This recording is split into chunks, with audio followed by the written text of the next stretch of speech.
Land is pretty important. That sounds obvious considering we need it to survive, but we often forget just how much landmasses play a role in the history of humans. As mentioned in my Atlantis video, one small change in geography can have huge consequences. A land bridge opens up, an island sinks, or two continents connect and we see the whole Earth change completely. So let's have a video about land. We're going to list some interesting continents or landmasses from history, not continents from pre-human times, but just landmasses that have existed since modern man first arrived. Some landmasses have existed in the past and others are interesting outdated works of fiction. None are listed in any specific order.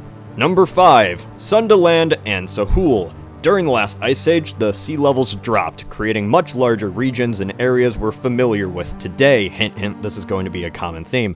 Two of these regions were Sundaland and Sahul. Yes, I'm counting two in a single spot, they're less important separately. Sundaland was a large landmass in Southeast Asia. It extended so far down it allowed ancient humans to be able to cross from Asia into Sahul. This is how Aboriginals first arrived into Australia.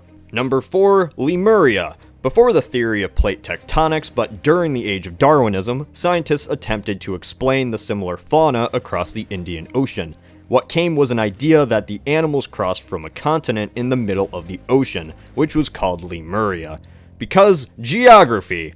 Number 3. Doggerland. Once again back to the Ice Age, this time in Europe. Great Britain was once a peninsula in northern Europe, connected to a large piece of land called Doggerland.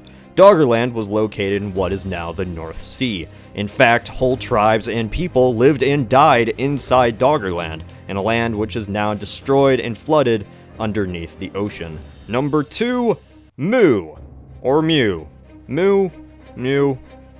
Who knows? Mu is a fictional mythical continent very similar to Atlantis, an almost Atlantis of the Pacific. First theorized by Augustus Le Plongeon, he believed it was the home to the ancestors of all civilization, most notably the Egyptians and Mayans. Number 1. Beringia.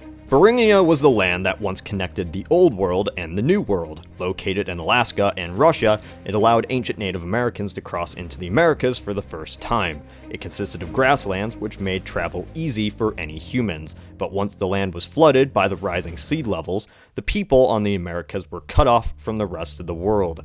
What do you think life would be like if any of these lands ever did or still existed? Say it in the comments, because any alternate scenario for these places would be relatively similar. I'm not focusing on the alternate history aspect. Instead, I'll leave it to you. Like us on Facebook, subscribe if you have not done so. This is Cody from the Alternate History Hub.